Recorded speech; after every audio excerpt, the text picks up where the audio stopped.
So what really makes a terrorist tick? It's one of the heaviest, most complicated questions out there. And to try and get our heads around it, we're going to take a pretty different path. We're not going to be digging through the usual headlines or watching political commentators. Nope. We're setting all of that aside, just for a moment, to try and get closer to the human story behind it all. That's right. Our guide for this is actually a novel. It's Alaa Aswany's incredible book, The Yacoubian Building. It tells the powerful fictional story of how one young man goes from hopeful to a religious fanatic.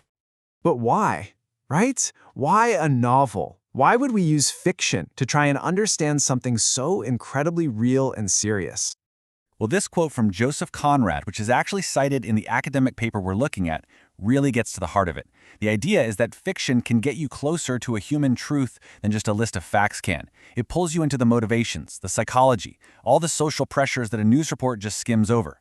You actually get to witness the journey, not just the final tragic outcome.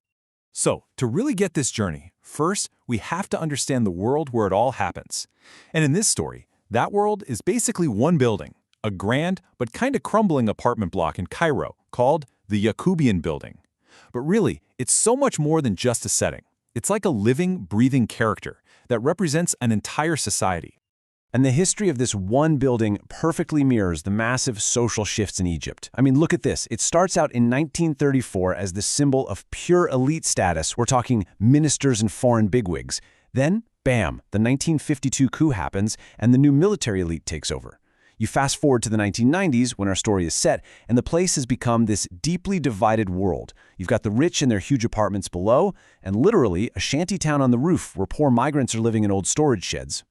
And it's up on that roof, in that shanty town, that we meet our main character, Taha El-Shazly. He's the doorman's son, but he's bright, ambitious, full of dreams, and he is just desperate to escape the life he was born into. Taha has one clear goal, one dream: to become a police officer. For him, this isn't just a job, it's a ticket to respectability, a way to climb out of his social class. But society has a different label for him, one he just can't seem to shake. He's simply the son of a property guard.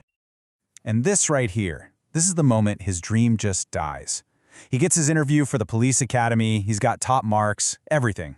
But he's rejected, not because he is incapable, but because of his father's job. That one little phrase, property guard son, becomes a life sentence. It just erases all of his hard work in a single instant. The paper we're drawing on uses this really powerful metaphor to describe Taha's whole situation, the absurd hero. It's based on that Greek myth of Sisyphus, the guy who was cursed by the gods to forever push this huge boulder up a hill, only to watch it roll right back down every single time he got close to the top. And that's Taha. That's his life. His fight to climb the social ladder is just as pointless. The boulder of his social class is just too heavy. In a system where your last name matters a whole lot more than your talent, his struggle isn't just difficult, it's absurd. It was doomed from the start. So what happens when a person's dreams are just completely crushed by a system they see as unfair? Well, this is where Taha's story takes a very dark turn, and we start to see the step-by-step process of his radicalization. After getting rejected, Taha goes to university, but he feels totally alienated from all the wealthy students. He ends up finding a sense of belonging with a group of other poor religious students at the campus mosque, and this is key. Islamist groups see his disillusionment, his anger, and they offer him an alternative. They offer him a community, an identity, and a simple explanation for all his suffering. He falls under the spell of this charismatic cleric, Sheikh Shakir, who gives him an ideology of absolutes, black and white. As the Sheikh himself says, Islam and democracy are opposites. It's a simple worldview, us versus them, God's law versus man's law. And in this view, democracy is framed as the enemy of faith. Taha gets involved in some student demonstrations, and he's arrested. And what happens next is the definitive turning point. In police custody, he is brutally tortured by state security agents. The novel is unflinching here. It details his repeated sodomy, an act of ultimate humiliation designed to completely break him. When Taha finally gets out, he says this to Sheikh Shakir, and his words are just haunting. For him, that physical and psychological violation destroyed his old self. The humiliation is so deep that the only thing that can give him a sense of purpose anymore isn't justice, it's revenge. So, the novel lays out this clear, tragic progression. Let's walk through it. It starts with social rejection. That creates an opening for ideological recruitment. Then comes the catalyst, the spark that lights the fuse: state brutality. That experience solidifies the ideology, and it transforms the desire for justice into a burning need for violent revenge. At this point, Taha, the ambitious student who dreamed of being a cop, is gone. He's just a memory. Now, the final stage of his transformation begins, where he completely embraces a new, violent Tintin identity. He leaves his entire old life behind and joins a militant training camp. And all that rage, all that pain and humiliation, it gets channeled into a single purpose. The paper we're looking at even notes that this burning desire for revenge is what makes him such a focused and effective fighter. And here you can just see him systematically erasing his former self.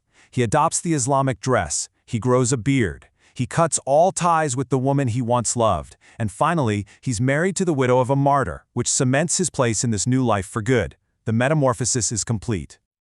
Okay, so what does Taha's story really reveal about the real world? His journey is, of course, a fictional case study, but the novel uses it to make a powerful argument about the actual root causes of terrorism. Through Taha's journey, the novel shows that it's this dangerous cocktail of factors that creates the fertile ground for extremism. It's not just one thing. It's the combination of deep personal humiliation, the hopelessness of poverty, systemic social injustice, the brutality of the state, and then the seductive power of a fanatical ideology that promises a way out. And this brings us right to the core conclusion of the academic paper analyzing the novel. This quote just puts it perfectly. Now, let's be really clear. Understanding these circumstances is not about excusing the violence. Not at all. It's about recognizing the incredibly complex web of causes that leads a person to that final, terrible act. So we end with this really challenging question. If we accept the novel's premise that terrorists are made, not born, that they are shaped by their circumstances, what does that ask of us?